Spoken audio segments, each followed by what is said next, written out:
हो क्या रहा है वहां? ये क्या दिया है राजकुमारी ने?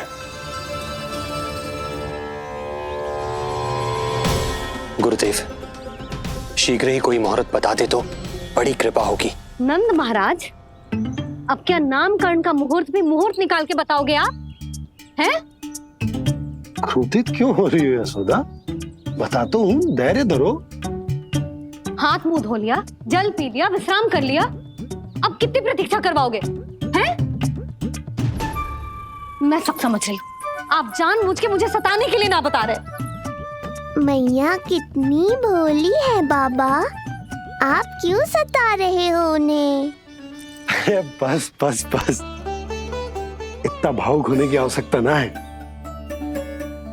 बता तो, पंडित जी ने बताया है एक बहुत ही शुभ मुहूर्त आने वाले सप्ताह में ये है। और जानते हो जिस शुभ मुहूर्त किस दिन पड़ेगा? जिस दिन हमारा लल्ला पूरे 100 दिन का हो जाएगा। इससे अच्छा मुहूर्त तो हो ही नहीं सकता। धन्यवाद गुरुदेव।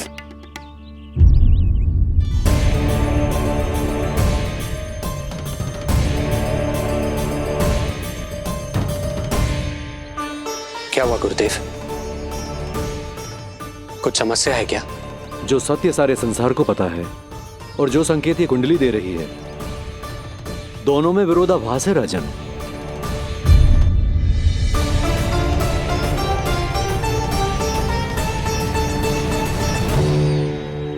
मैंने कहा ना राजन, उसकी चिंता करने की आवश्यकता नहीं है। ये कुंडली मुझसे कह रही है कि आपके भाग्य में केवल पुत्र थे। आपके भाग्य में केवल पुत्र थे, तो पुत्री कैसे हुई? इस कुंडली के अनुसार आपकी दोनों पत्नियों के एक एक पुत्र जीवित हैं।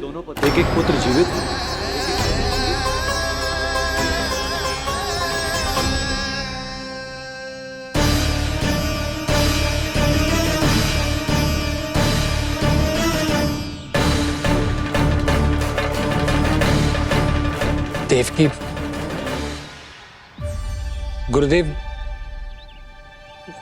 गुरुदेव मैं कुछ कैसे? कहने की आवश्यकता नहीं है राजन, मैं जानता हूं मेरे प्रश्नों के उत्तर कहां मिलेंगे। अरे कौन से प्रश्न और कैसे उत्तर? किस बारे में बात कर रहे हैं? ये लोग जो भी बात कर रहे हैं वो मुझे सुनाई क्यों नहीं थी? सही समय की प्रतीक्षा कीजिए राजन, आपके दोनों कार्य पूर्ण होंगे।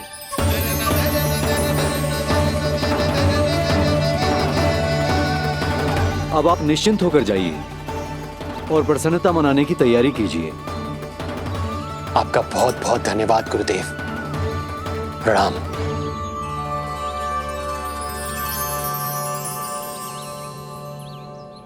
सच्ची?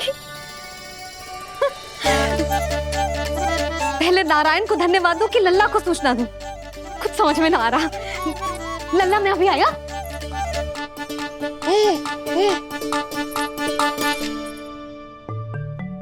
आपका बहुत बहुत धन्यवाद नारायण। अब शीघ्र ही मेरे लल्ला और उसके दाऊ को उनके नाम मिल जाएंगे, वो नाम जिससे वे पूरे संसार में पहचाने जाएंगे। अब लल्ला को बताती हूँ। लल्ला, तू जैसे ही 100 दिवस का हो जाएगा, तेरा और तेरे दाऊ का नामकरण हो जाएगा। हाँ हाँ, किंतु आपने तो बताओ ही ना, हम इन दोनों को मिलवा कब सकते हैं? क्या देख रहे हो, बताओ तो। यशोदा, पंडित जी ने कही कि दोनों भाइयों को मिलवाने के लिए कोई मुहूर्त की आवश्यकता ना है, तो हम चाहें तो इन्हें आज भी मिलवा सकते हैं। लल्ला सुनो तूने, तू आज ही अपने दाऊ से मिल सकते है। मैं अभी सारी तैयारियां करती हूँ। भव्य मिलन होगा गोकुल में, भव्य मिलन। कुंडली के अनुसार इन दोनों के 8 पुत्रों में से 2 जीवित बचे हैं। पहला तो रोहिणी पुत्र है, पर दूसरा कौन है? और वो कन्या कौन थी जिसे कंस ने मारा था? वासुदेव की कुंडली में अभी तक पुत्री योग बना ही नहीं है।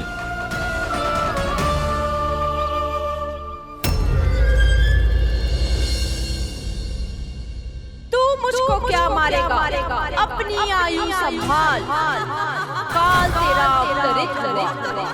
रूप है उसका।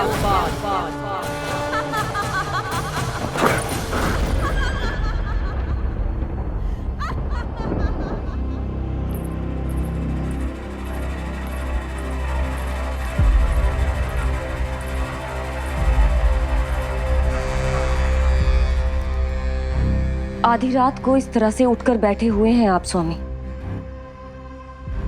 मैं ये तो नहीं जानती कि किस बुरे स्वप्न ने आपकी नींद छीन ली है, परंतु इतना अवश्य जानती हूं कि जो सूचना ये गुप्तचर लेकर आया है, इसे सुनकर आप रात भर सो नहीं पाएंगे।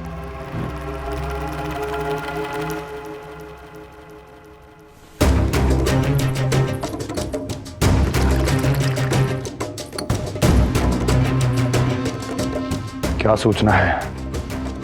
महाराज, उत्कच मारा गया, उत्कच मारा गया, उत्कच मारा गया।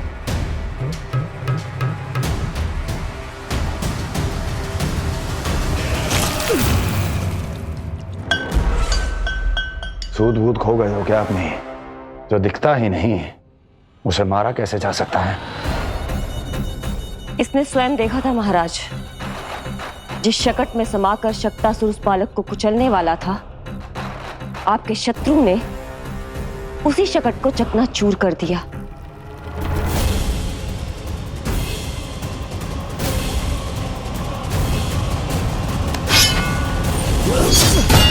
महाराज क्षमा।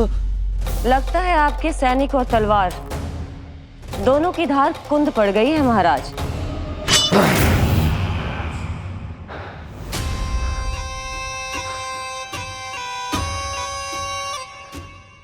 इस तलवार की धार पर अब तभी विश्वास दृढ़ होगा जब ये उस बालक के रक्त से स्नान कर लेगी।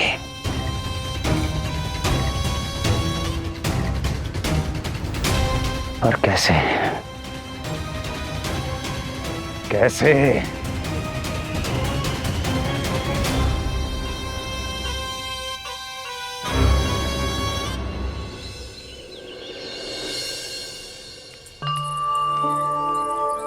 कैसी लगी तुझे दाऊ से मिलने की तैयारी? बहुत अच्छी है मैया, पर उससे भी अच्छी है वो प्रसन्नता जो इस मिलन के उत्साह में मुझे आपकी आंखों में दिख रही है।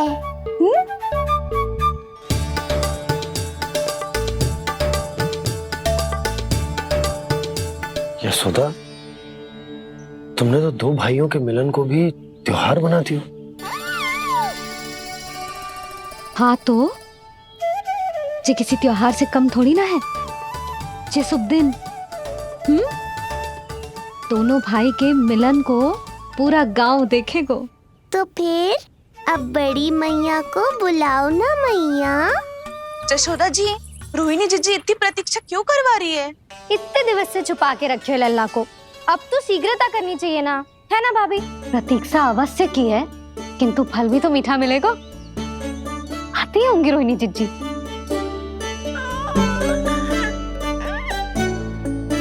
जीजी, कहीं उन्होंने अपना विचार तो ना बदल दियो?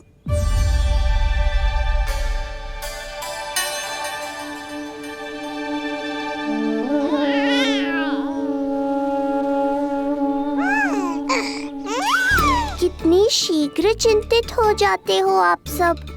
देखो आ रहे हैं वो। लाल छुपा रखने को विवश थी नियति की सताई, भूल के भय माज प्रभु की जग सम्मुख है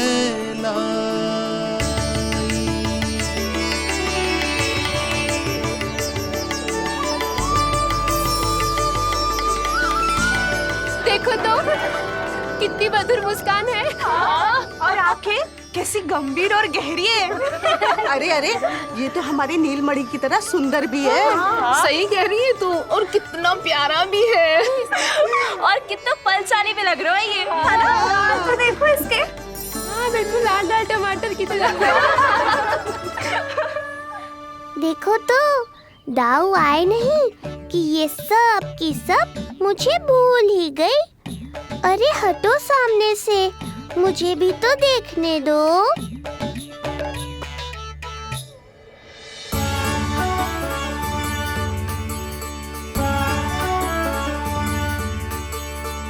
मैया सहायता करो ना।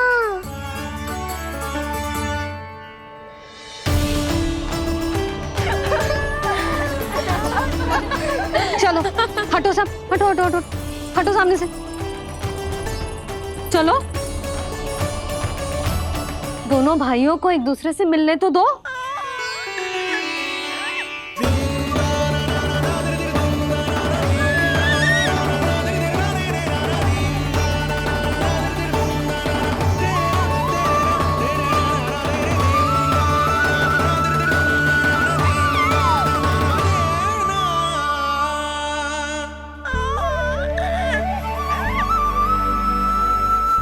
चल लल्ला, चल आजा।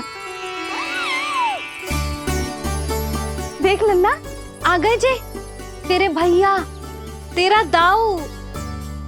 जी भर के बातें करो और निहारो एक दूसरे को। लाओ जिज्जी, आजा। जे रहे तेरे दाऊ। आओ जिज्जी।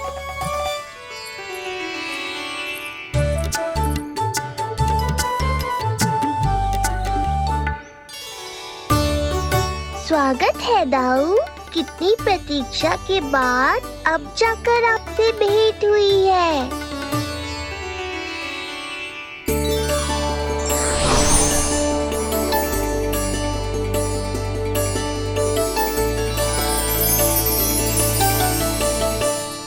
क्या हुआ दाऊ, मुझे पहचान नहीं पा रहे? कितनी देर लगाओगे दाऊ? अब तो पहचान लो, छोटा भाई हूँ आपका।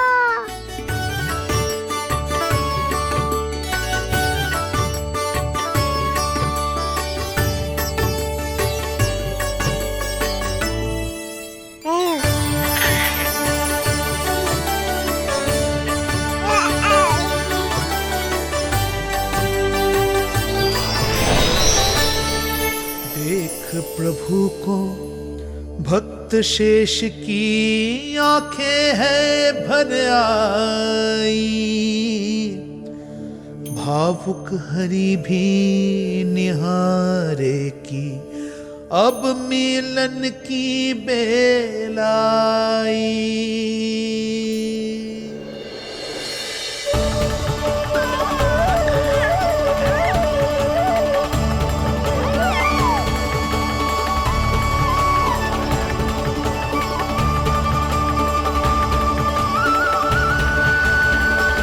प्रभु, आपके दर्शन पाकर मैं धन्य हो गया। प्रभु नहीं, छोटा भाई पुकारो शेष। ये कैसे संभव है? आप नारायण हैं, मेरे प्रभु। ये जानते हुए भी मैं आपसे बड़ा कैसे बन सकता हूँ? हर दुविधा की तरह इसका भी समाधान है शेष। अब तो हम एक दूसरे से मिल भी चुके हैं। पृथ्वी पर हमारा सूत्र जुड़ चुका है, इसलिए समय के साथ तुम ये भूल जाओगे कि तुम्हारा ये भाई मेरा ही अवतार है। ये क्या कह रहे हैं प्रभु? वही जो आवश्यक है। नहीं तो तुम नीलमणि के बड़े भाई होने का कर्तव्य कैसे निभाओगे? कैसे डांटोगे मुझे? और बड़े होने के नाते मुझ पर अधिकार कैसे दिखाओगे? पर प्रभु, पर किंतु परंतु ये सब भूल जाओ शेष। आज से इसी क्षण से मैं हूं तुम्हारा छोटा भाई और तुम मेरे ताऊ। मैं हूं तुम्हारा छोटा भाई और तुम मेरे ताऊ। नारायण नारायण दाऊ। दोनों इतने सुंदर लग रहे हैं, मेरी तो दृष्टि भी ना हट रही इससे। कहीं मेरी ही दृष्टि ना लग जाएगी।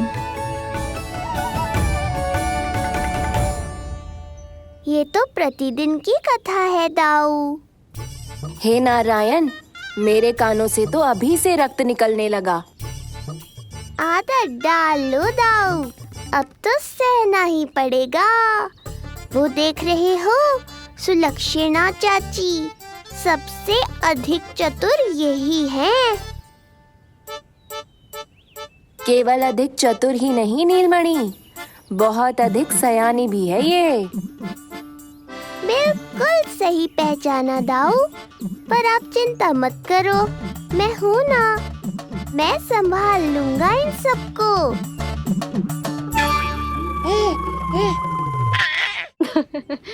देखो तो जिज्जी, इन दोनों की दृष्टि एक दूसरे से ऐसी चिपक गई है कि अब हटने का नाम ही ना ले रही। ये सूचक है उस प्रेम के बंधन का जिसमें ये दोनों भाई आज के बाद सदा के लिए बंध जाएंगे।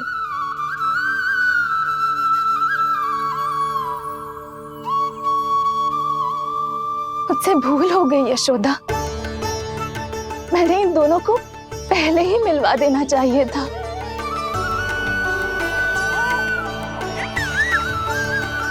मैं कहती थी ना आपसे।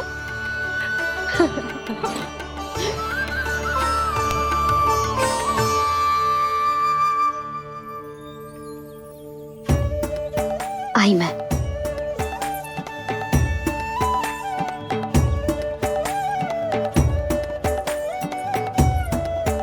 क्या सोच रहे हो ऐसे खड़े खड़े?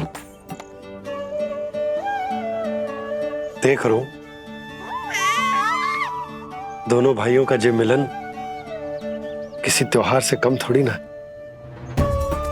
सही कहा था तुमने।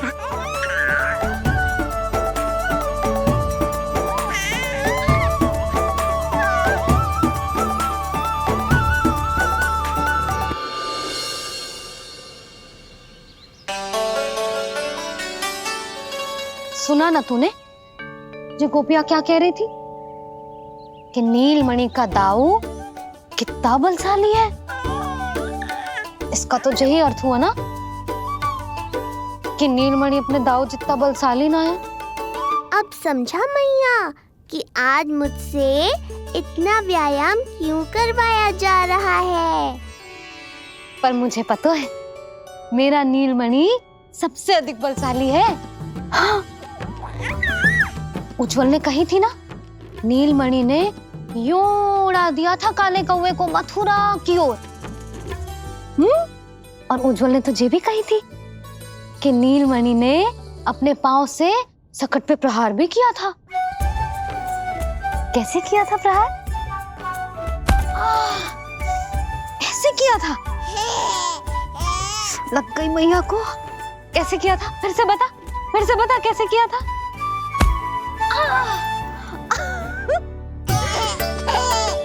मेरे लल्ला में कितना बल है। मैया को ही धकेल दियो पीछे। अच्छा ही है कि आप उज्जवल के कहे को गंभीरता से नहीं ले रही, नहीं तो आपका ये रूप मैं कैसे देख पाता मैया। फिर से बता कैसे मारा था? कैसे मारा था?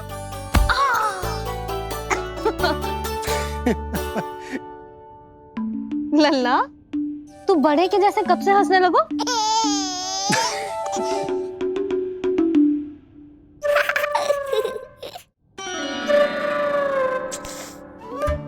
आप यहाँ क्या कर रहे हो? छुप छुप के मैया और लल्ला को खेलते हुए देखने के अतिरिक्त और कोई कार्य ना है आपके पास? कार्य तो है, पर यह अधिकार भी है कि मैं अपनी बड़ी सी पत्नी को अपने छोटे से लल्ला के साथ छोटे बालकों की तरह व्यवहार करते हुए देखूं। हाँ? अब देख लियो ना, अब जाओ अपना कार्य करो। कार्य तो कर लूंगा, परंतु मेरा पेट मुझसे कह रहा है कि इसे भूख लगी। भूख लग गई? भोजन का समय होगा। अभी लगाती हूँ भोजन।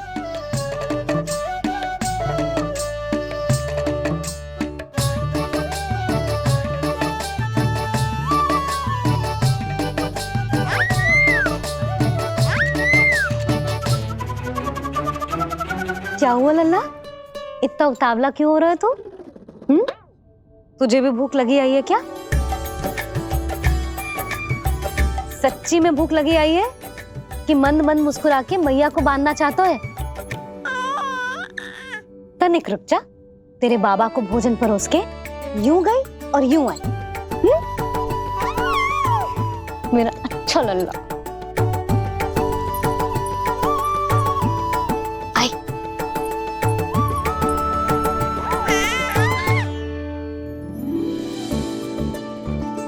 आज केवल रोटी है खाने में?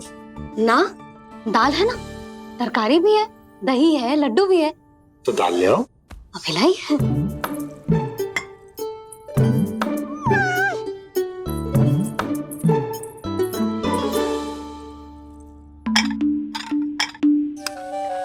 अवश्य भूख ही लगी होगी उसे। यशोदा, दही नहीं दाल। क्षमा करना, भूल हो गई।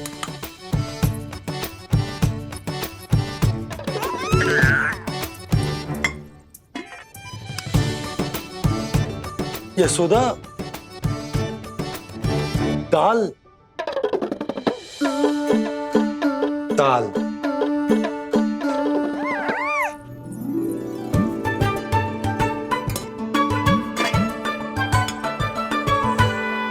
अब ऐसे क्या देख रहे हो? बोला ना भूल हो गई। सब मिला के खा लो, पेट में तो मिलना ही है। थोड़े चावल मिलेंगे? हाँ मिलेंगे, अवश्य मिलेंगे।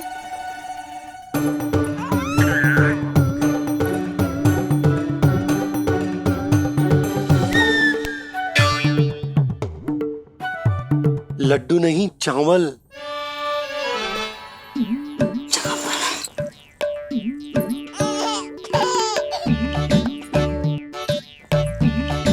हंस क्या रहे हो जी?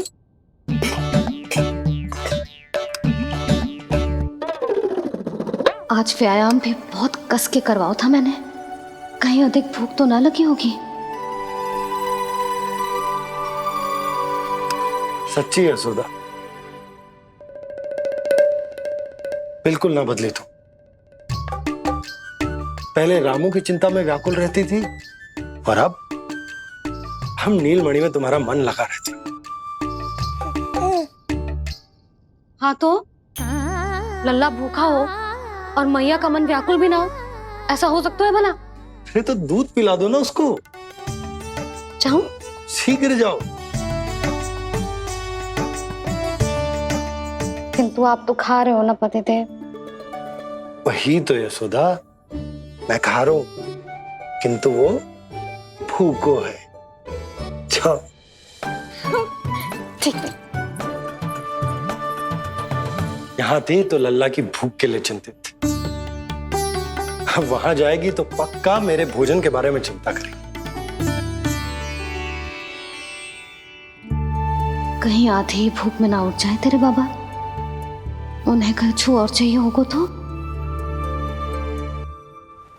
सही कहा था बाबा ने, वहाँ मेरी चिंता थी, यहाँ बाबा की चिंता है। सच्ची मैया, अनोखी हो आप। अरे इतने से पेट भर गया तेरा? ना, ये वाली मुस्कुराहट तो मत ही दिखा मुझे। इतनी शीघ्र तेरा पेट भर ही ना सकता। मैया जानती है अपने लल्ला की भूख।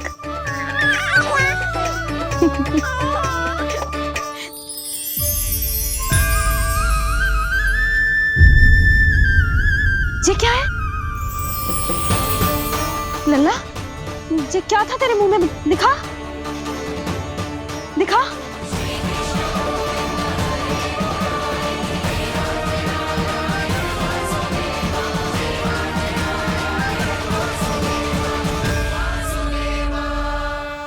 मैया को सब पता है, इतनी जल्दी तेरा पेट भर ही ना सकता।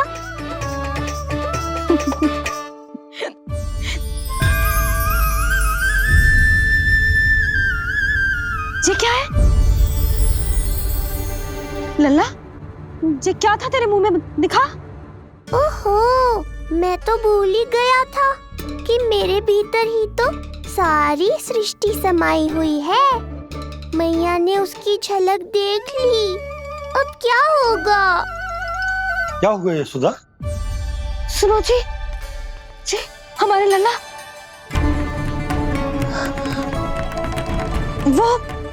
वो इसके मुंह में। क्या? भूल जाओ ना मैया, कुछ नहीं था मेरे मुंह में। लल्ला मुंह खोल के बाबा को दिखा। अरे क्या देख रही है उसके मुंह में? अवश्य ही मेरा दृष्टि भ्रम होगा, किंतु ऐसा भ्रम। अरे बताओ ना यशोदा, या फिर मुहूर्त शीघ्र ना बताने की बात का प्रतिशोध ले रही हो तुम?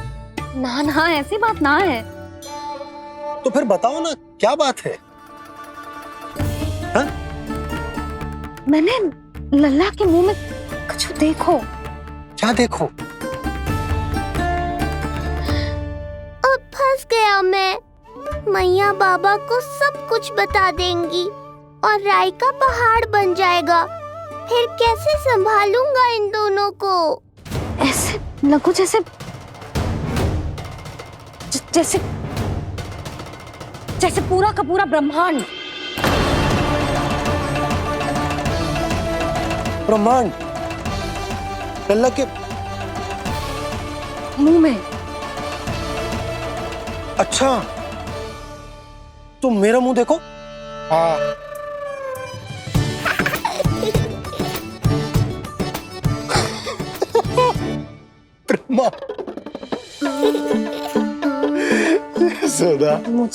मुझे पता था आप मेरा उपहास उड़ाओगे। अरे नहीं, तुम देखो तो सही।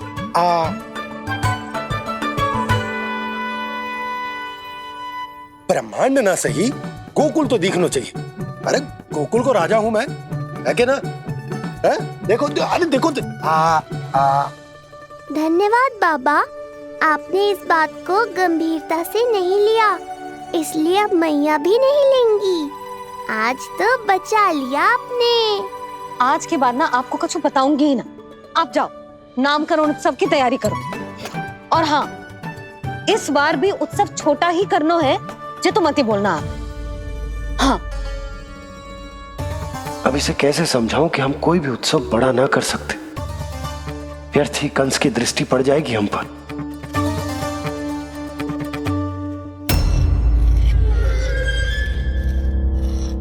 लगता है आपके सैनिक और तलवार दोनों की धार कुंद पड़ गई है महाराज।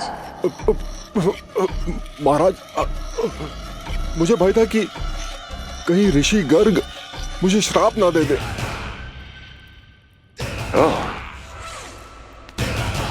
तो श्राप से भयभीत हो गए दुर्जन, किंतु कंस तो कोई श्राप नहीं देता, सीधा मृत्यु देता है। ऐसा न करे महाराज, दया करे, दया निदान। यदि मैं उनकी इच्छा के विरुद्ध भीतर जाने की कोशिश करता तो जितनी सूचना मुझे मिली है उतनी भी नहीं ला पाता। तब आपको कैसे पता चलता महाराज कि आपकी बहन और बहनोई मात्र अपनी वृद्ध संतानों के श्राद्ध के लिए बाहर नहीं गए थे?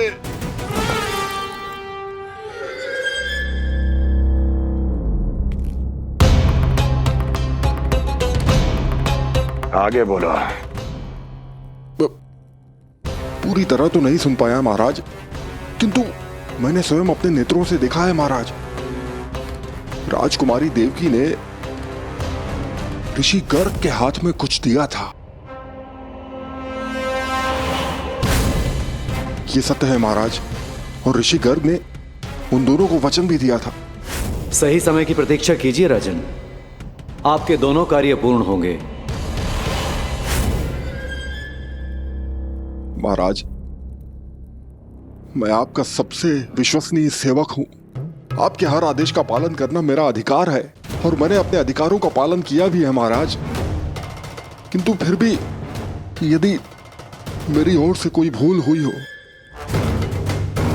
मुझे मुझे क्षमा करे दया निदान, मुझे क्षमा करे। इसका अर्थ है कि उत्कच सही कह रहा था। वो दोनों अवश्य ही कोई ना कोई षड्यंत्र रच रहे हैं मेरे विरुद्ध। समय आ गया है, अब मुझे किसी ऐसे की खोज करनी होगी जो उतना ही शक्तिशाली हो जितनी की मेरी ये तलवार।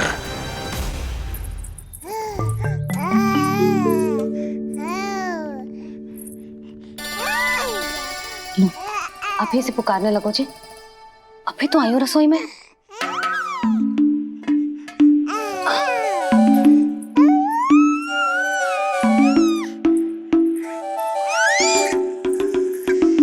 शीघ्र ही तुझे भी अपने बाबा का हाथ बटाना पड़ेगा, समझ रहे हो ना? बटाएगो ना हाथ? अभी जो 100 दिन का भी ना हो और जेस नन्हे से बालक को काम काज का भार सौंपने की बात करने लगे। काम का नाम सुनते ही मुख से स्वर ना निकल रहे तेरे। अभी तो बड़ा ऊ कर रहा था। बता, हाथ बटाएगो के ना? अरे बता ना।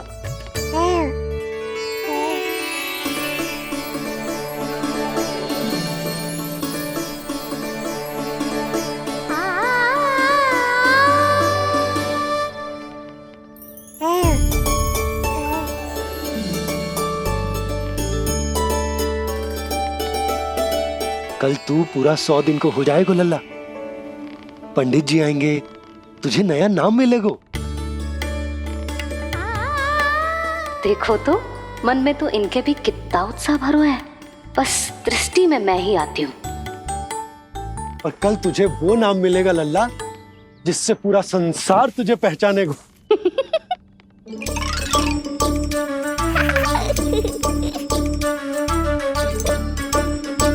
अब लल्ला कितना कार्य शेष है और तूने मुझे बातों में लगा लियो। मुझे क्यों फंसा रहे हो बाबा? छुपाने की कोई आवश्यकता ना है। जितनी उत्साहित मैं हूँ उतने ही उत्साहित आप भी हो इसके नामकरण को लेके, पता है मुझे।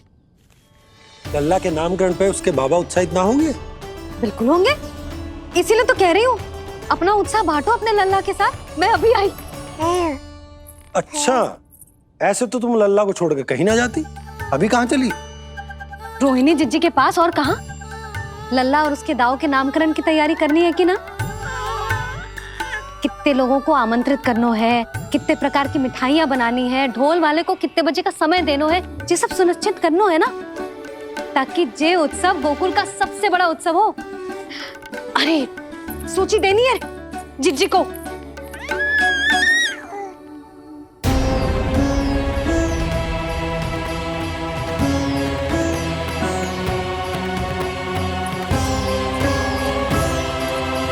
सबकी कोई आवश्यकता ना है।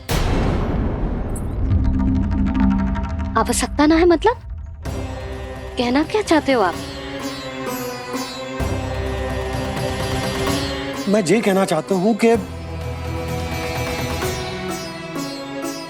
यशोदा, सत्य तो ये है कि हमें दुख में ना अत्यधिक दुखी होना चाहिए और ना सुख में अत्यधिक उत्साहित। प्रसन्नता कितने भी क्यों ना, हमें उत्सव संयम से ही मनाना चाहिए। इतने वर्ष संयम ही तो रखा था ना नंद जी। ये समय संयम का ना आनंद से बावले हो जाने का है।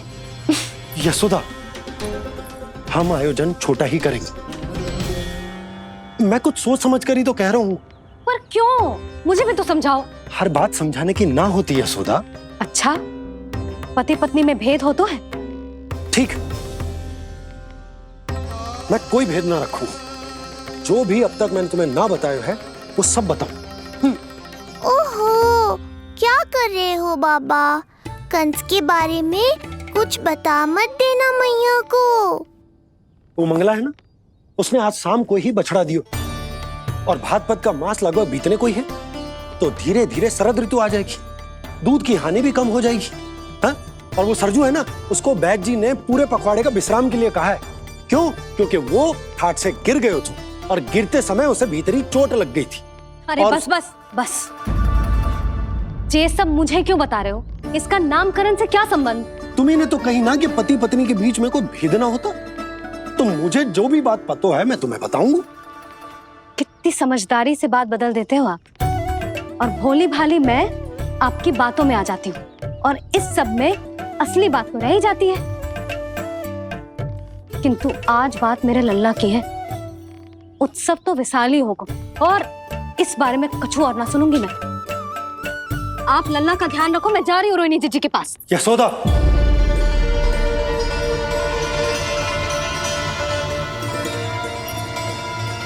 बात केवल सुनने की ना होती, उसे समझना भी पड़ता है।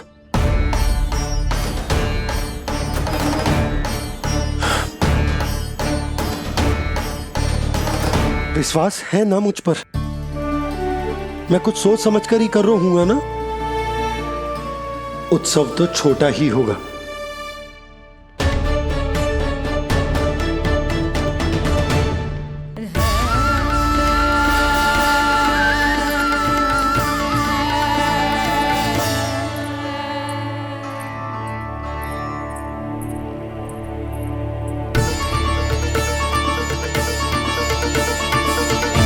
क्षमा करना लल्ला, तेरी मैया को डांटना पड़ गया। आपको मेरी सुरक्षा की चिंता है बाबा, समझता हूँ मैं, इसलिए आपने ये निर्णय लिया है।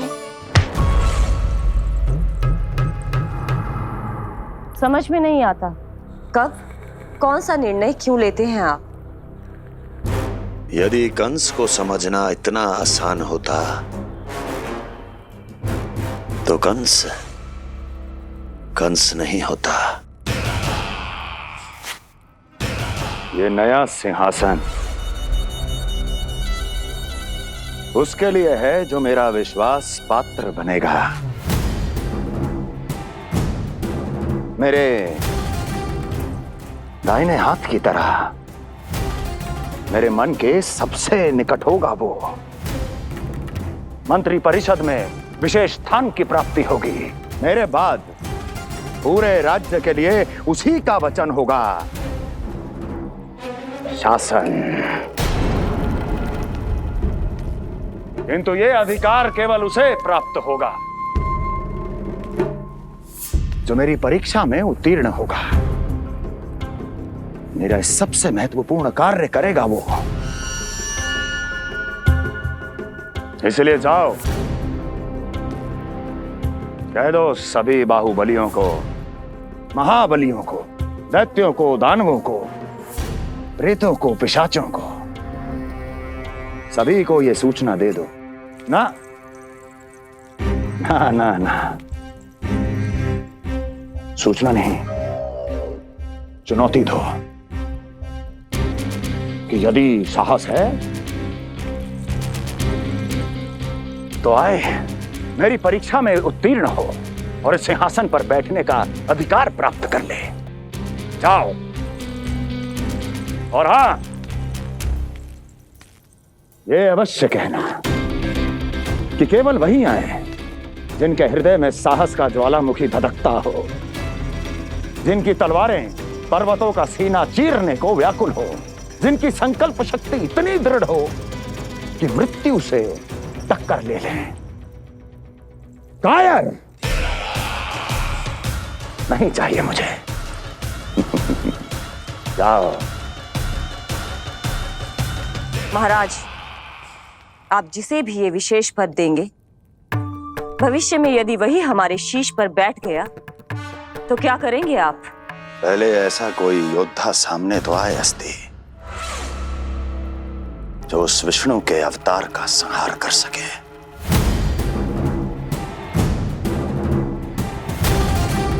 और जहां तक प्रश्न है हमारे शीश पर बैठने का, तो स्मरण रखो अस्ति, कंस को अच्छी तरह आता है ऐसे दुस्साहसियों को बीच दरबार में खड़ा करके अपनी उंगलियों के संकेत पर नृत्य करवाना। ता दीर्घ ता।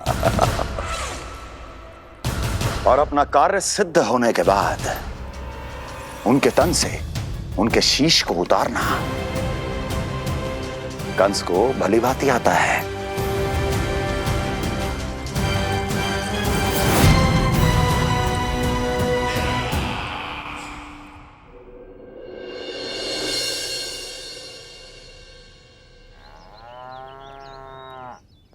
पूरे 100 दिन का होगा हुआ तो लल्ला, कम से कम 100 व्यक्ति तो आने चाहिए थे ना तेरे और तेरे दाऊ के नामकरण में।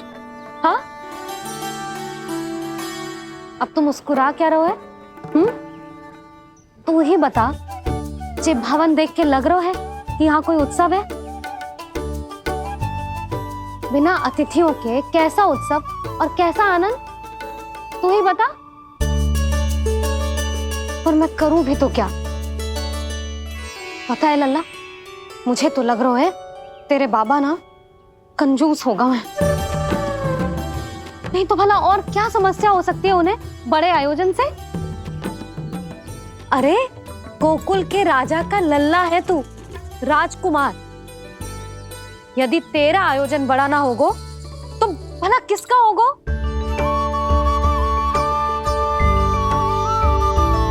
मेरी भूल है, मैं भोली हूं, इसीलिए व्यर्थ में तेरे बाबा की बातों में आ गई। मैं भोली हूं ना, व्यर्थ में उनका कहा मान गई। किंतु अब ना मैं कोई मांग रखूंगी, ना मैं उनसे बात करूंगी। और कहे देती हूँ लल्ला, सावधान जो इस बार तू बीच में आया तो। हाँ नहीं तो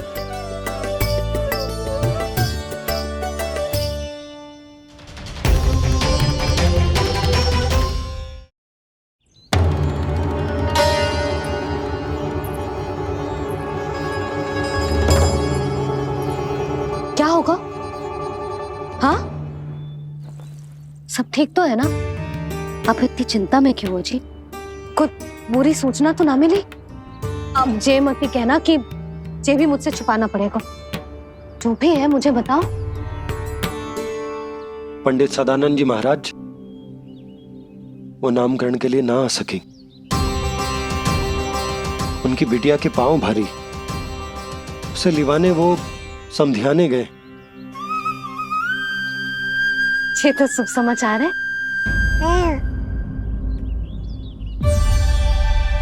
किंतु मेरे लल्ला का नामकरण अब वो सही मुहूर्त पे कैसे होगा? वही तो समझ ना आ रहा। ऐसे मन छोटा करने की आवश्यकता नहीं है मैया बाबा। आप दोनों तो स्वागत की तैयारी करो, आ रहे हैं वो।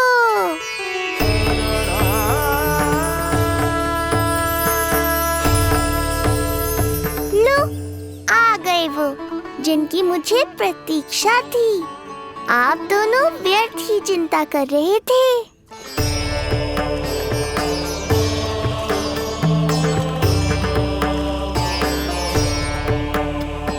अब कौन करेगा मेरे लल्ला का नामकरण? ऋषि गर्ग, नंदराज, रानी भाभी, महान ऋषि गर्ग हमारे गांव में पधारे हैं।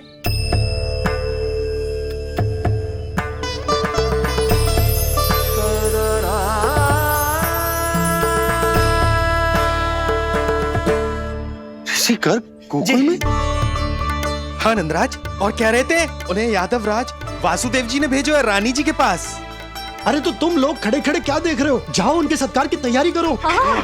जी यशोदा, उनके स्वागत की तैयारी करो। सुनो जी, वो तो यादवों के कुलगुरु है ना, रोहिणी जीजी के यहाँ हैं, हमारे यहाँ आएंगे। आप देखती जाओ मैया, वो सीधे हमारे घर ही आएंगे।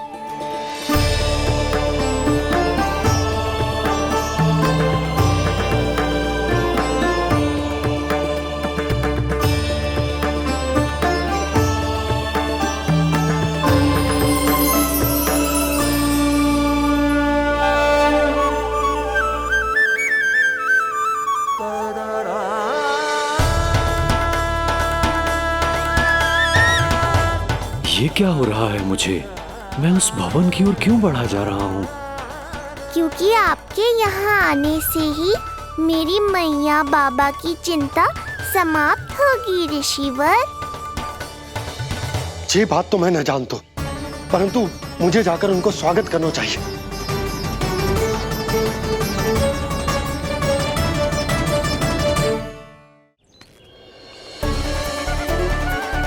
गुरुदेव, कल्याण हो। भगवान श्री नारायण के महान भक्त आज हमारे गांव में पधारे। हमारा जीवन सफल है गयो आज। वो भवन आपका है नंदराज? आपके शुभ चरण पड़ेंगे तो हमारा जय भवन पवित्र हो जाएगा। इतने बड़ी ऋषि अगर हमारे घर पधारेंगे तो हमारे तो भाग्य ही संवर जाएंगे। मैया आपके दर्शन को तरस रही है ऋषिवर। संकोच मत कीजिए, अब आ भी जाइए। पधारिए गुरुदेव। न जाने क्यों मेरे पांव अपने आप ही आपकी भवन की तरफ जाने को व्याकुल है नंदराज। पधारिए गुरुदेव, आइए।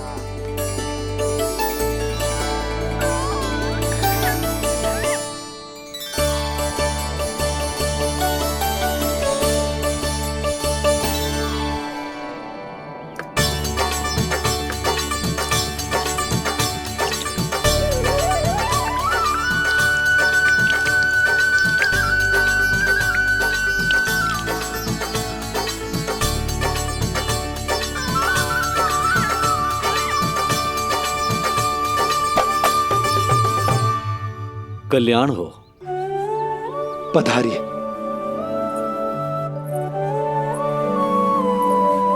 आया तो था मैं रानी रोहिणी के भवन में, पर पता नहीं कैसे यहाँ खींचा चला आया। विराजिए गुरुदेव।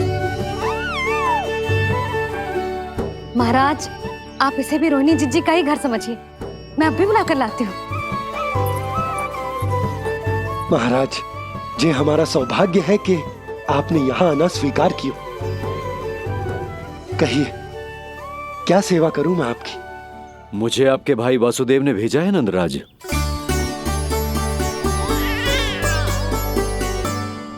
प्रणाम गुरुदेव।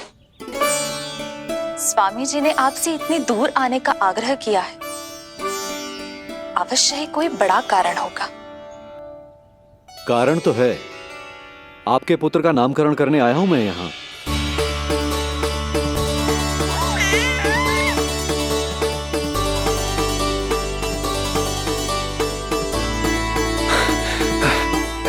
ऋषिवर, तब तो आप अत्यंत ही शुभ दिन पधारे। आज का ही मुहूर्त निकलो है भाभी के लल्ला और हमारे लल्ला के नामकरण के लिए। हम तो पंडित जी गांव से बाहर हैं, इसीलिए आप। अब तो आप यहाँ आ गए हो, आप हमारे भी लल्ला का नामकरण कर दो ना। पुत्री, ये क्या कह रही हो तुम?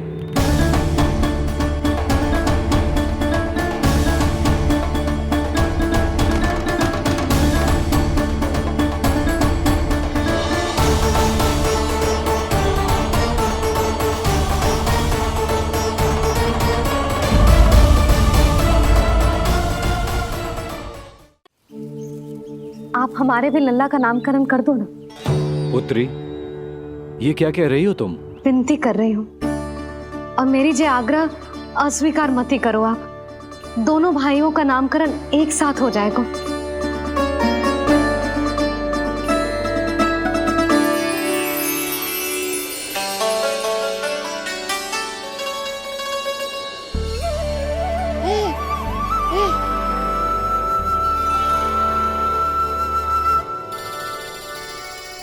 कितने प्यारे और निर्दोष बालक हैं।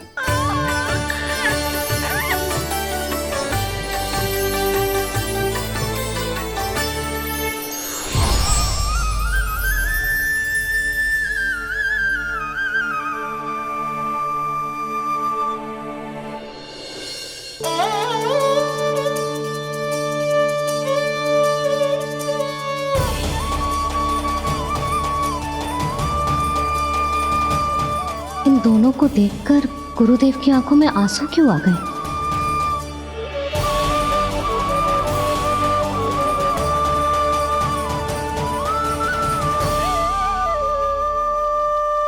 ये क्या कर रहे हैं ऋषिवर?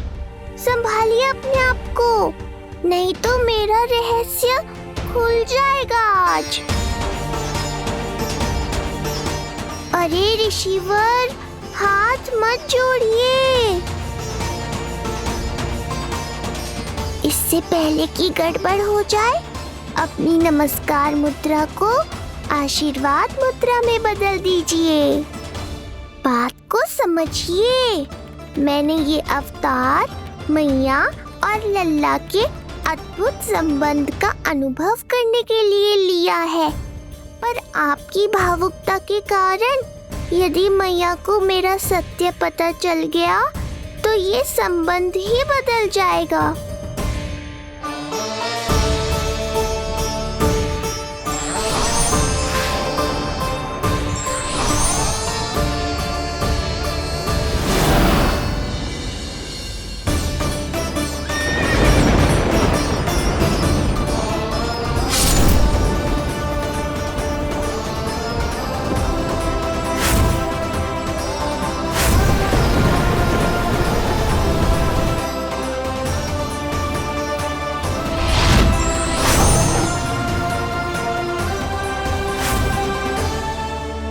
अब आप सब कुछ जान चुके हैं ऋषिवर, इसलिए अब मेरे सामने हाथ जोड़कर मेरे सत्य को उजागर मत कीजिए। अपने शिष्य वसुदेव के पुत्र के रूप में मुझे आशीर्वाद दीजिए।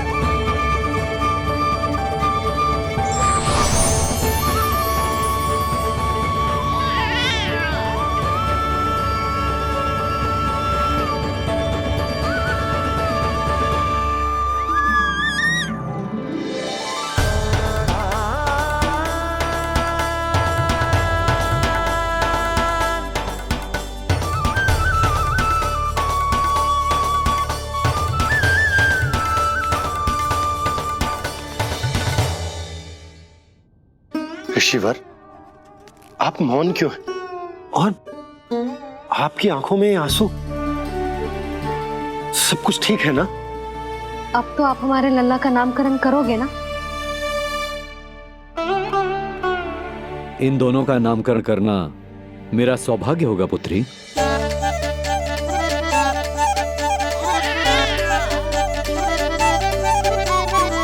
परंतु ये गोपनीय रूप से करना होगा।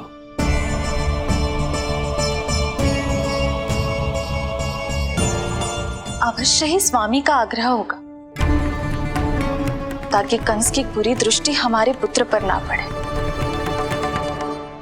ये तो बहुत महान ऋषि हैं, इन्हें कंस के अत्याचारों के बारे में अवश्य पता होगा। अपनी संतान का नामकरण संस्कार करना एक मां के लिए उत्सव से कम नहीं होता है, पर यह छुपकर करना होगा। आप दोनों को स्वीकार तो है ना? जैसी आपकी आज्ञा गुरुदेव। स्वीकार है गुरुदेव।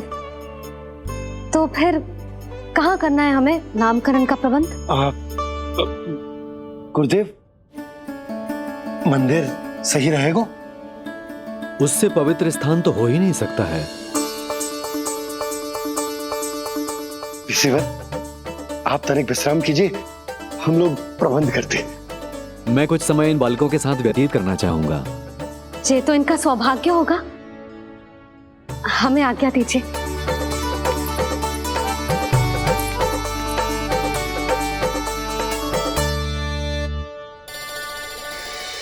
प्रभु, स्वयं भगवान होकर भी आपको बंदी गृह में जन्म लेना पड़ा। अब अपनी मां को छोड़कर दूसरी मां के यहां पलना पड़ रहा है। जब से गोकुल आए हैं छुप छुप कर रहना पड़ रहा है। इतनी नन्ही सी अवस्था में दुष्ट कंस के कितने ही आक्रमणों का सामना कर चुके हैं आप।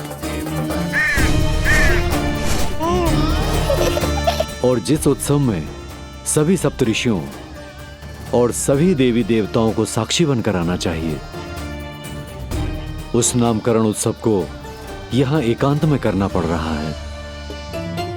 क्यों प्रभु, इतने कष्टों को सहकर ये अवतार क्यों लिया है आपने? दुष्टों का नाश करने के लिए, धर्म की स्थापना करने के लिए, और सबसे अधिक मैया की ममता का अनुभव करने के लिए। पर इसके लिए इतने कष्ट? मानव जीवन लिया है तो कष्ट तो उठाने ही पड़ेंगे ऋषिवर। मानव जीवन की आंच जला रही है, फिर भी आप मुस्कुरा रहे हैं प्रभु। ये कैसा अनोखा अवतार है। आंच में जलकर भी यदि मैं नहीं मुस्कुराऊंगा तो अपने भक्तों को क्या शिक्षा दूंगा मैं? आज एक कंस का प्रकोप है, भविष्य में सहस्रों कंस होंगे और आने वाले युगों में होंगे अनगिनत कंस। उस समय मेरे भक्तों को पता होना चाहिए कि अपने कष्टों को कैसे सहना है और धर्म के पथ पर अडिग कैसे रहना है।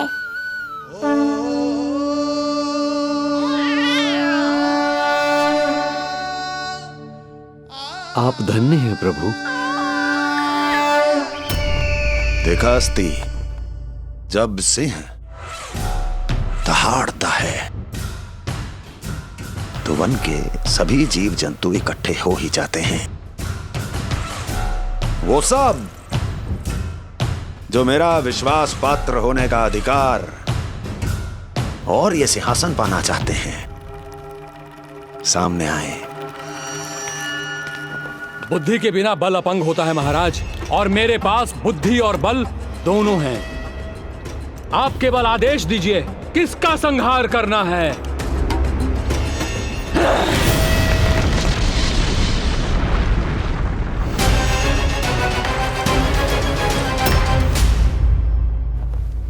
सारी तैयारी हो गई। बोलो। आप गुरुदेव को बुला लो, मैं रोनी जिज्जी और बालकों को ले आती हूँ। यशोदा, तुम रुष्ट तो ना हो ना मुझसे? मैं भला रुष्ट क्यों होने लगी? नहीं, तुम जो उत्सव बड़े धूमधाम से करना चाहती थी और बहुत प्रसन्न हूँ मैं कि हमारे लल्ला का नामकरण स्वयं ऋषि गर्ग पूरे विधि विधान से कर रहे हैं। मैं समझ गई, उत्सव बड़ा हो या ना हो, प्रसन्नता बड़ी होनी चाहिए। अरे मैं तो इतनी उत्साहित हूँ कि दोनों भाइयों का नामकरण आज के शुभ मुहूर्त पे हो रहा है।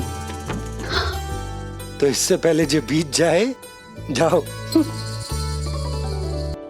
आप भी बुला लो।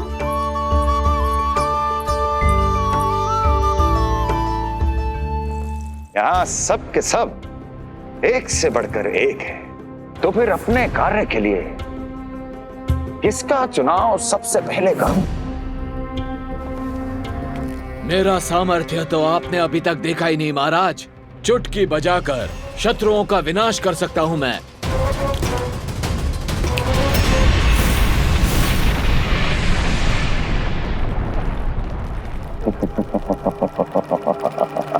वाह! किंतु आपने तो बताया ही नहीं कि करना क्या है। वध करना है, एक नवजात बालक का वध। उसे साधारण बालक मत समझना। गोकुल में नंद के घर पल रहा वो बालक विष्णु का अवतार है।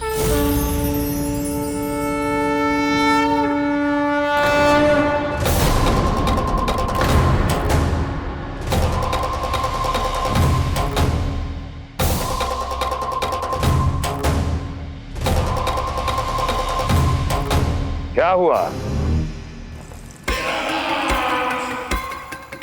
इतना सन्नाटा क्यों छा गया? क्षमा कीजिए महाराज, पर मैं नन्हे बालकों के साथ हिंसा नहीं करता।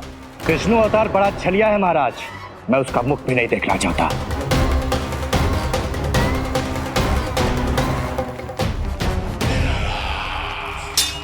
जाने दो इन्हें।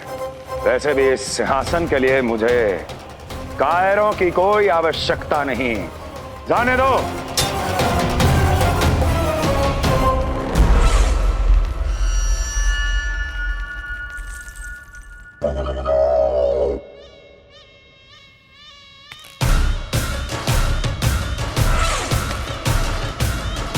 दुर्जय,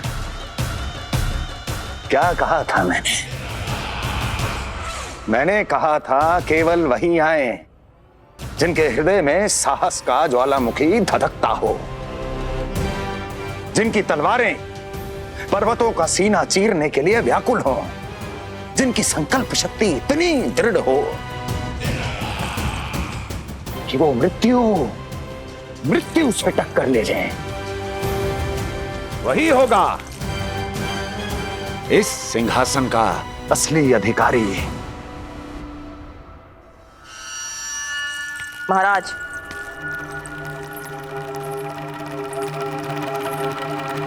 ना तो आपके दिए इस सम्मान का कोई मूल्य रह गया है और ना ही आपके भय का। अभी अभी आपने ही कहा था ना कि जब वन में कोई सिंह दहाड़ता है तो उस वन के सभी जीव जंतु एक जगह एकत्रित हो जाते हैं, परंतु उसी वन में जब कोई बब्बर सिंह दहाड़ता है तो वही जीव जंतु भय के मारे इधर उधर भागने लगते हैं। निश्चित ही वो बालक इन सब के लिए बब्बर सिंह बन चुका है। उसका भय हमारे साम्राज्य की नींव हिला रहा है महाराज।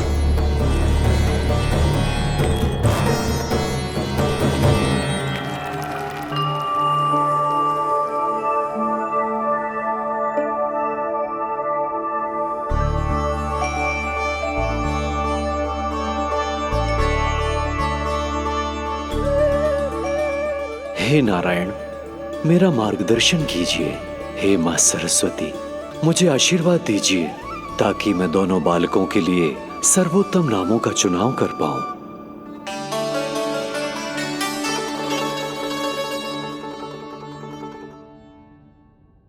आपके पुत्र को बड़े भाई के कर्तव्य का निर्वाह करना है और इस दायित्व को प्रभु श्री राम से अच्छा किसने निभाया है? जैसा अटूट संबंध उनका अपने भाइयों के साथ था, मैं श्री नारायण से प्रार्थना करता हूं कि वैसा ही प्रेमपूर्ण संबंध इसका भी अपने छोटे भाई के साथ हो।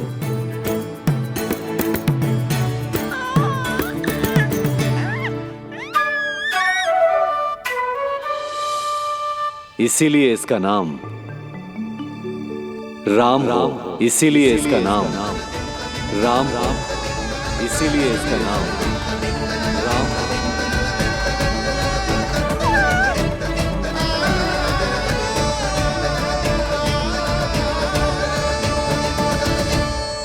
बड़े भाई में आदर्श, न्याय, संकल्प बल के साथ साथ शारीरिक बल भी होना चाहिए।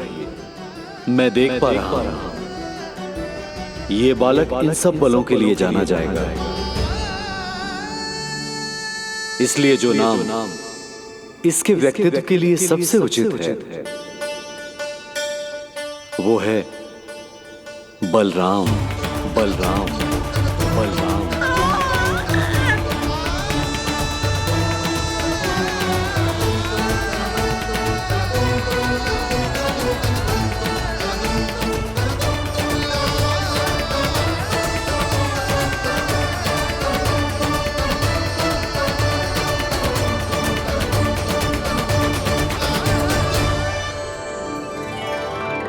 बलराम।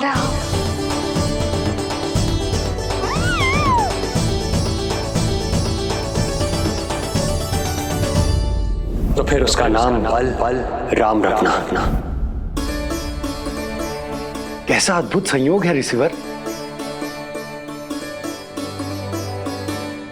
जब इसके जन्म की सूचना देने मैं वसुदेव भैया के पास मथुरा गया था तब उन्होंने भी यही नाम रखा था, बलराम।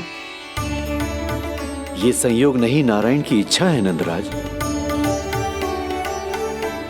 बलराम से अधिक उपयुक्त नाम इस बलराम के लिए कुछ और हो ही नहीं सकता है। पर मैं तो दाऊ कहकर ही बुलाऊंगा इन्हें, बलदाऊ।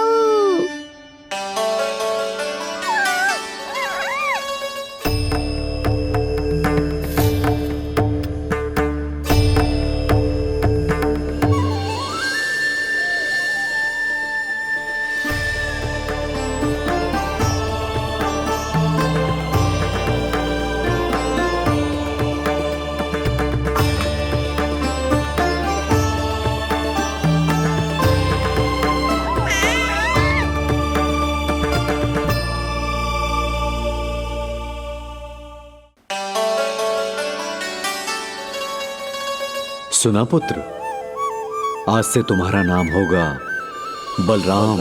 बलराम बलराम।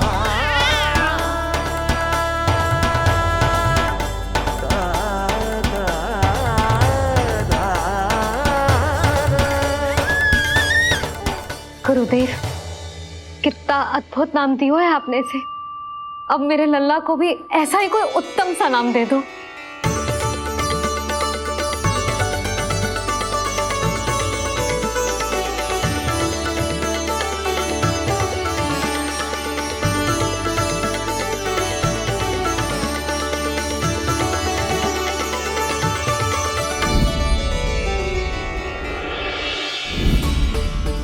ये कठिन दायित्व आपने ही मुझे सौंपा है प्रभु, इसे निभाने की क्षमता भी आप ही दीजिए।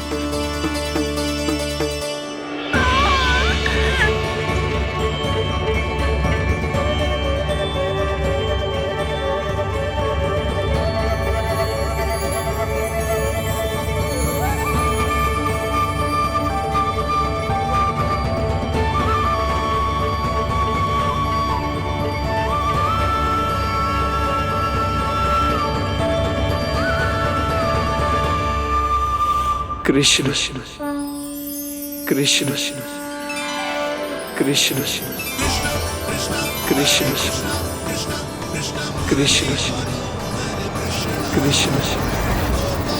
कृष्ण कृष्ण।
कृष्ण कोई साधारण शब्द नहीं है,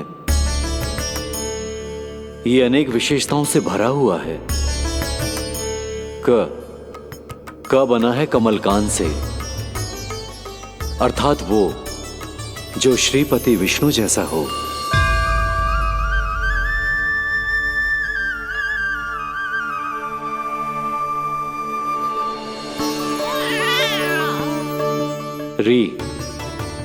री की उत्पत्ति हुई है श्री राम से, अर्थात वो जो सबके हृदय में बस जाए।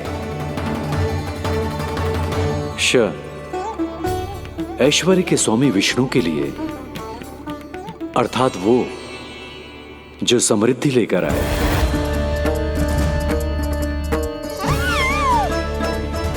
और ना है नरसिंह के लिए, अर्थात वो जो रक्षा करे। और अंत में आकार की मात्रा सूचक है अग्निदेव का,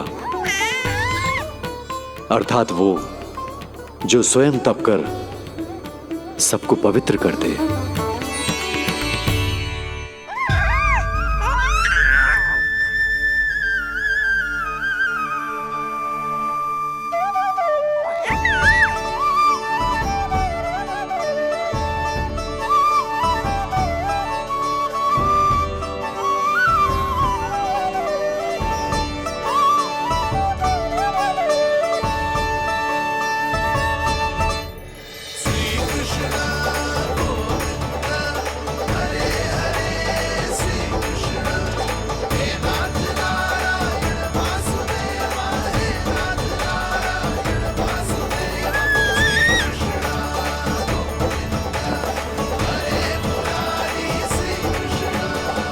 आज से तुम्हें सारा संसार जिस नाम से पहचानेगा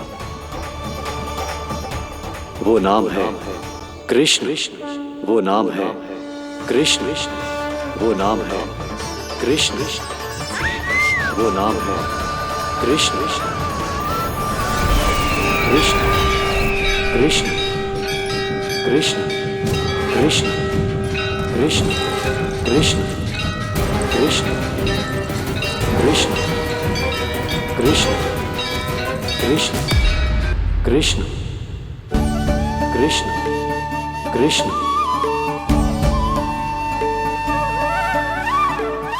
यशोमती मैया के नंद लाला, यशोमती मैया के नंद लाला। असुरी कार्य करने वालों के लिए कृष्ण नाम का अर्थ एक और भी होगा। वो घनी अंधेरी रात जिसमें इसने जन्म लिया,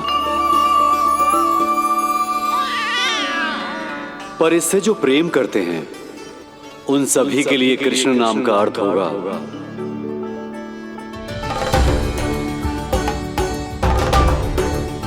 अतुलनीय सुंदरता और अथाह प्रेम।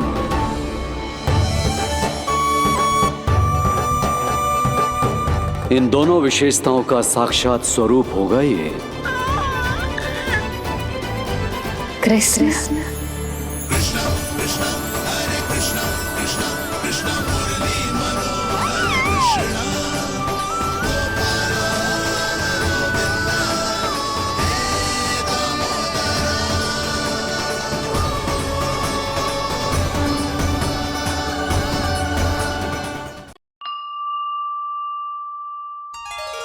कृष्ण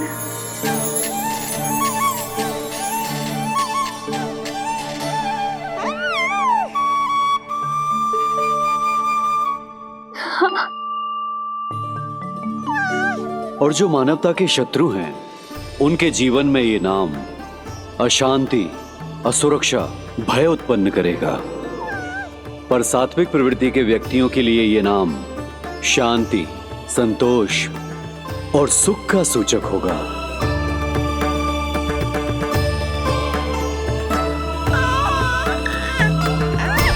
कृष्ण कृष्ण कृष्ण। कहां से आ रही है ये ध्वनियां? कृष्ण कहां से आ रही है ये ध्वनियां? कृष्ण कृष्ण स्वामी महाराज, कृष्ण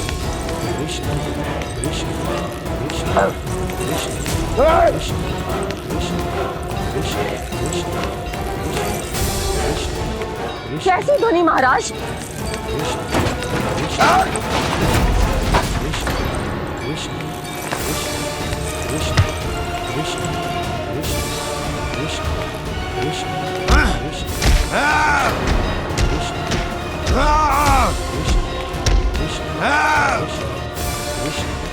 स्वामी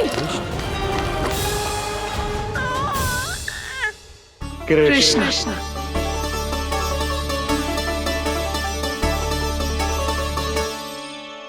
कृष्ण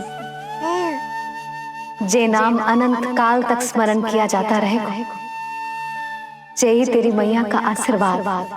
संसार मुझे कृष्ण बुलाए या नीलमणि कहकर पुकारे, मैं रहूंगा तो बस यशोमती मैया का नंद लाला। यशोमती मैया के नंद लाला, यशोमती मैया के नंद लाला।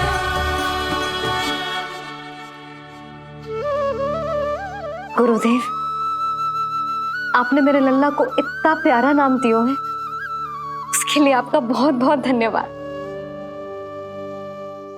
एक बार गोपियों को पता चलेगा तो देखना कैसे रटने लगेंगी मेरे लल्ला का नाम। इससे पहले कि आप सब बाहर जाकर किसी और को बताएं, एक कर्मकांड शेष है।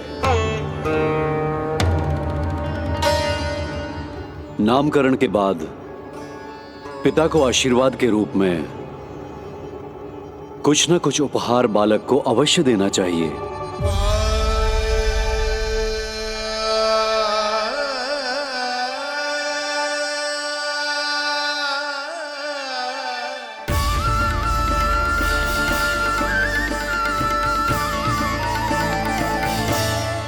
उन्हें क्या दूं?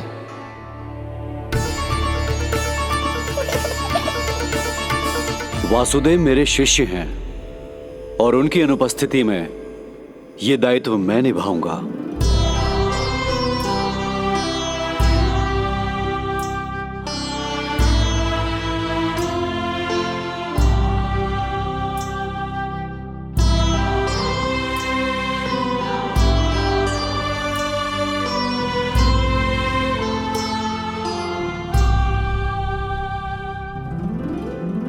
इसे अपने पिता की ओर से स्वीकार करो पुत्र।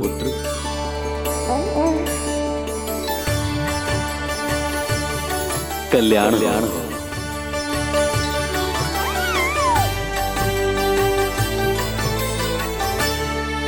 क्या दूं मैं इसे?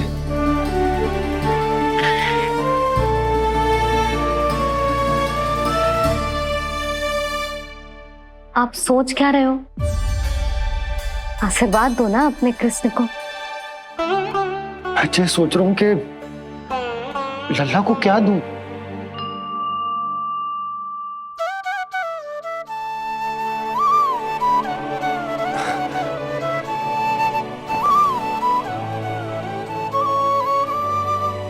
लल्ला,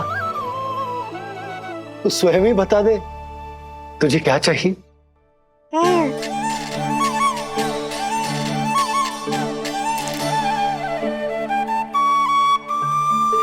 देखो जी, लल्ला ने ही आपकी उलझन समाप्त कर दी।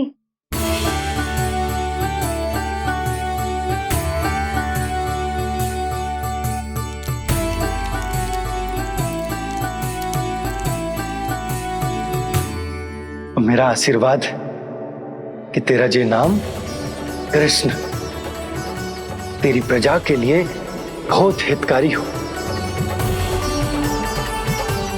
गुरुवर, आप भी इसे आशीर्वाद दें।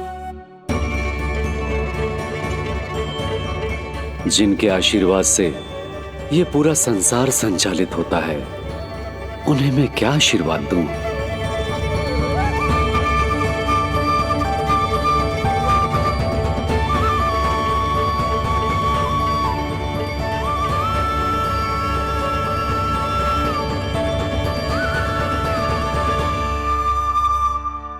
आपने तो मुझे मेरा नाम दिया है ऋषिवर।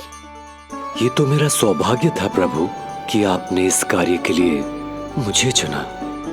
पर आपका कार्य अभी समाप्त नहीं हुआ ऋषिवर। एक विनती और है मेरी। आज्ञा दीजिए प्रभु, क्या करना होगा मुझे? बाबा को मेरी वास्तविक पहचान बतानी होगी आपको, और इन्हें इस बात के लिए मनाना होगा कि ये मैया को कभी भी मेरा सत्य पता ना चलने दे। पर प्रभु, मैं ये कैसे कर पाऊंगा? आप ही कर पाएंगे ऋषिवर, क्योंकि अब आप इस कृष्ण अवतार के मुख्य उद्देश्य को जानते हैं। बंद करो, बंद करो ये ध्वनिया। कौन सी ध्वनिया? ये ध्वनिया बंद करो, बंद करो। क्या सुनाई दे रहा है आप? ये शब्द जो मेरे कानों में गूंज रहा है। भारत समझिए। रुक जाइए। मुझे मारा।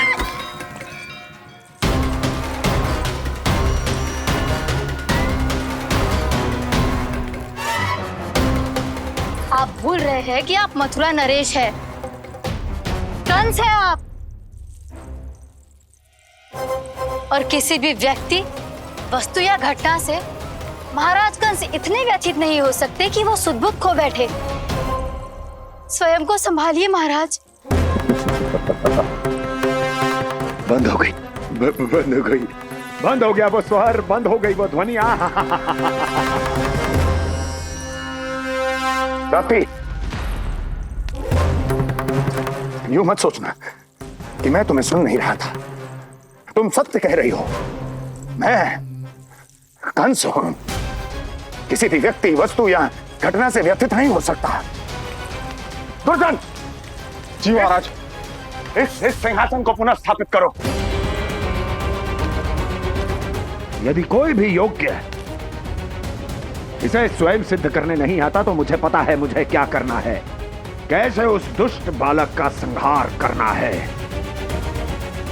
मैं भली भांति जानता हूं। ये दायित्व आपको ही निभाना होगा ऋषिवर। इससे 2 लाभ होंगे। एक तो मेरे बाबा कंस के कारण होने वाली चिंता से मुक्त हो जाएंगे और आवश्यकता पड़ने पर मेरी पहचान को मैया से सुरक्षित रखने में सहायता भी करेंगे।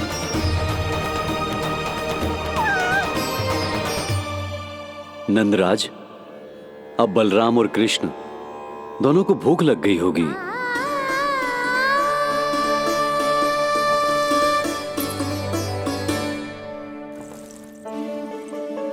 प्रणाम गुरुदेव।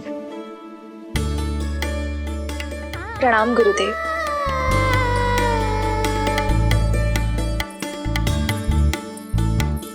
गुरुदेव, अब आप भी विश्राम कर लीजिए। नहीं नंदराज, मुझे शीघ्र ही मथुरा पहुंचना है। राजा वासुदेव और रानी देवकी मेरी प्रतीक्षा कर रहे होंगे। पर इससे पहले कि मैं जाऊं, मुझे आपको कुछ बताना है।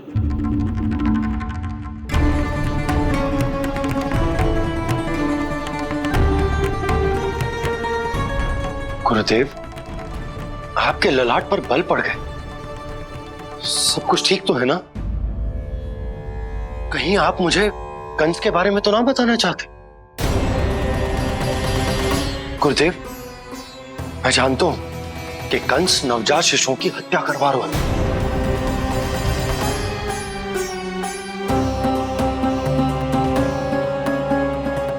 कंस नहीं, कृष्ण के बारे में कुछ कहना है मुझे।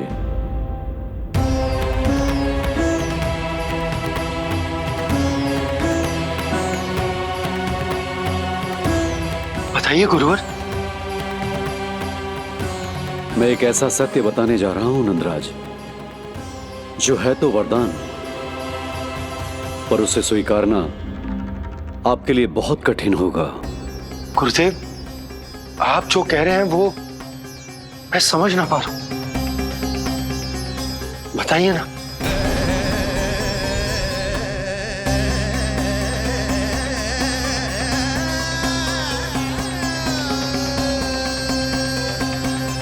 बताइए ना गुरुवर।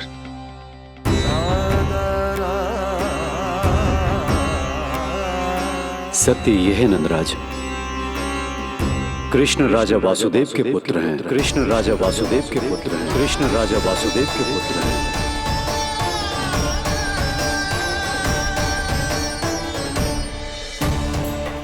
और वो कोई साधारण बालक नहीं है, स्वयं श्री हरि विष्णु के अवतार हैं। और वो कोई साधारण बालक नहीं है, स्वयं श्री हरि विष्णु के अवतार हैं।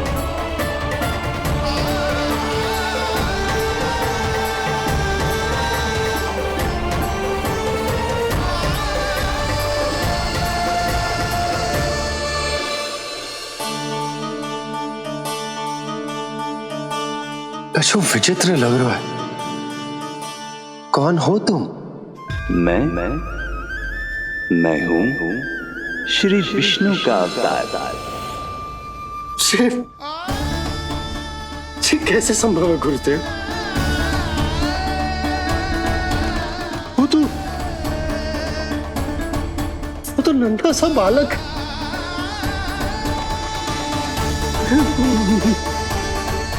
वो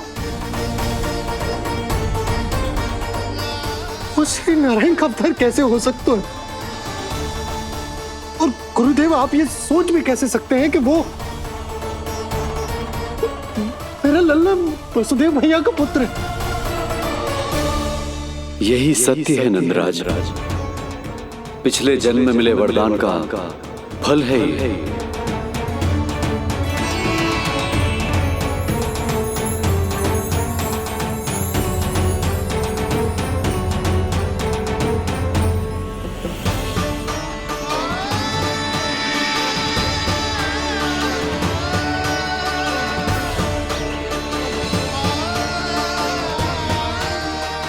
मैं आपकी संतान के रूप में अवश्य आऊंगा, किंतु उसके लिए आपको मेरे अगले अवतार के बाद एक और अवतार की प्रतीक्षा करनी होगी, क्योंकि अगले जन्म के लिए मैं पहले ही ये वरदान माता देवकी को दे चुका हूं। इस समय मैं विवश हूं, किंतु मैं आपको वचन देता हूं, आपकी संतान बनकर अवश्य आऊंगा, अवश्य आऊंगा। प्रभु, श्रीहरि को अपने सामने देखकर मेरी व्याकुलता का बांध टूट गया है। 2 जन्म बहुत बड़ा समय होता है स्वामी। अपने पुत्र के रूप में हरि को गोद में खिलाने के लिए अब मैं और 2 जन्मों तक प्रतीक्षा नहीं कर सकती। धरा!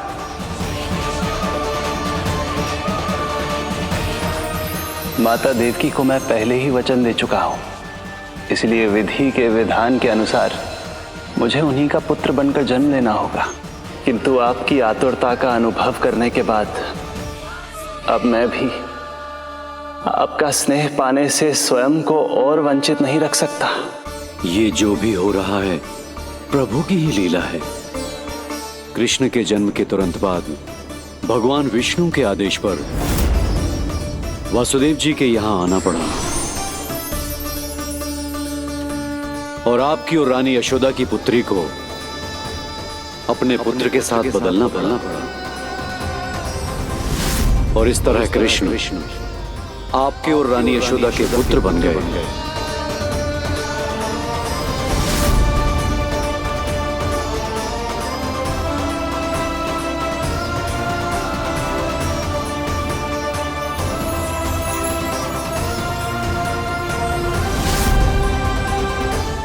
आपने सही कही थी गुरुदेव, जिस सुनने में तो वरदान ही लगता,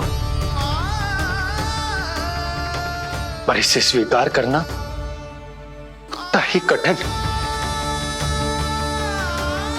जब यशोदा को इस बात का पता चलेगा तो उसे कैसा लगेगा? अपने नाम का अर्थ अच्छे से सुनो है ना तूने?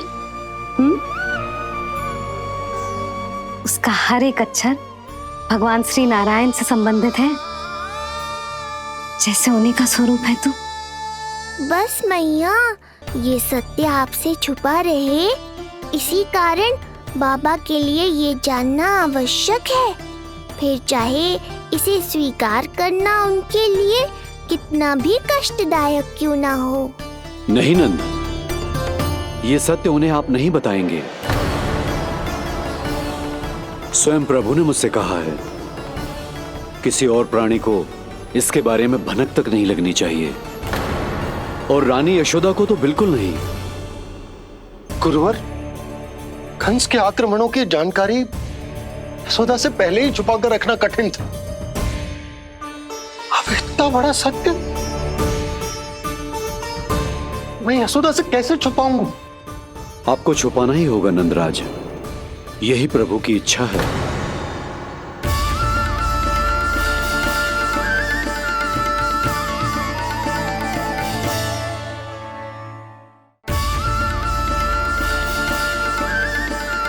और क्यों गुरुवर?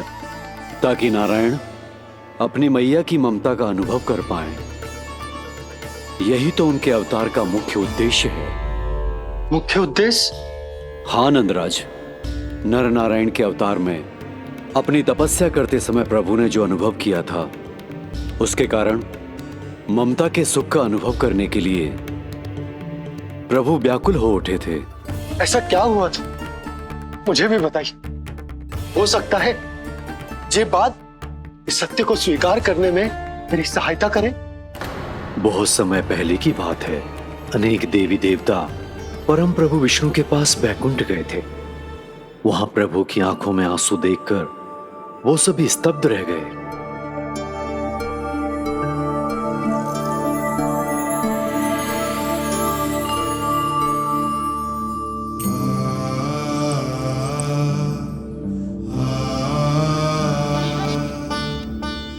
प्रभु, आपकी आंखों में आंसू?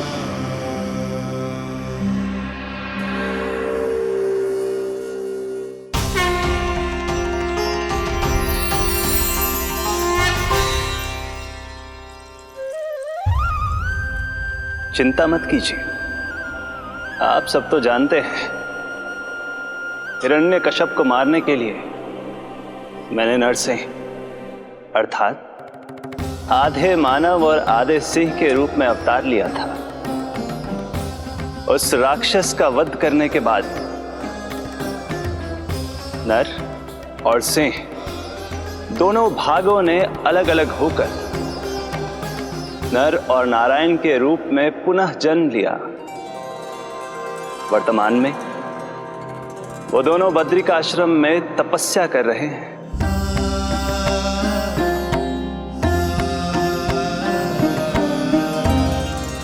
आज उन दोनों ने कुछ ऐसा देखा जिसने मुझे भी भावुक कर दिया।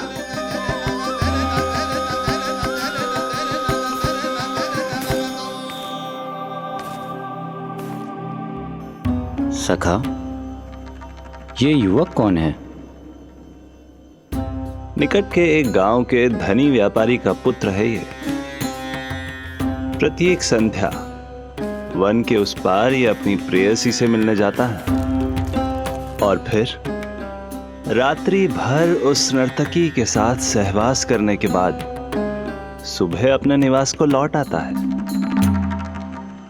यदि यही इसका नित्य क्रम है तो फिर आज ये इतने तनाव में क्यों है?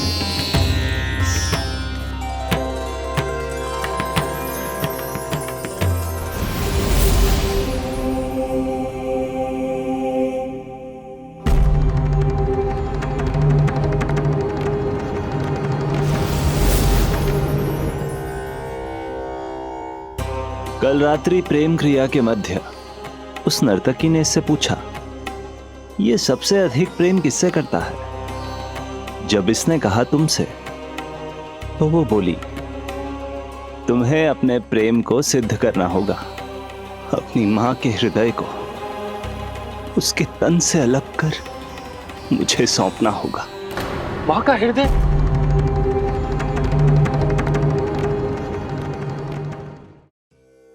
फिर क्या हुआ प्रभु? वो लाया अपनी मां का हृदय? ये जिज्ञासा यक्ष प्रश्न बनकर पूरे दिन नर और नारायण के मस्तिष्क में कौंधती रही। उन्होंने संध्या होने तक वहीं नदी किनारे प्रतीक्षा करने का निर्णय लिया ताकि वो ये जान सके कि क्या वो युवक अपनी क्रूर प्रेयसी को छोड़ेगा या वासना में अंधा होकर अपनी ही माता की हत्या करने का जघन्य अपराध करेगा। अब उसके वन पार करने का समय बीत चुका है। युवक ने विवेक का परिचय दिया है सखा। हे प्रभु, आपका कोटि कोटि धन्यवाद।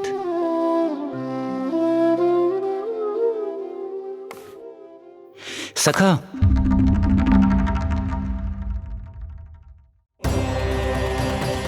सखा मुझे बताओ, जो अकल्पनीय था कहीं वो घट तो नहीं गया?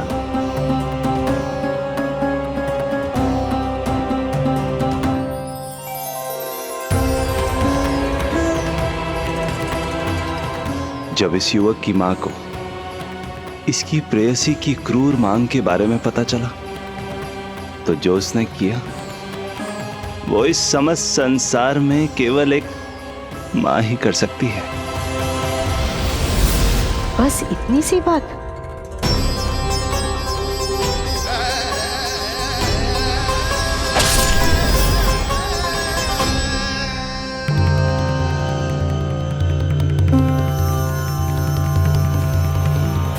संभाल के मेरे बेटे, कहीं चोट ना लग जाए तुझे। संभाल के मेरे बेटे, कहीं चोट ना लग जाए तुझे। संभाल के मेरे बेटे, कहीं चोट ना लग जाए तुझे। ये तो उसकी मां की पुकार है। मां, मैंने क्या कर दिया मां? मां!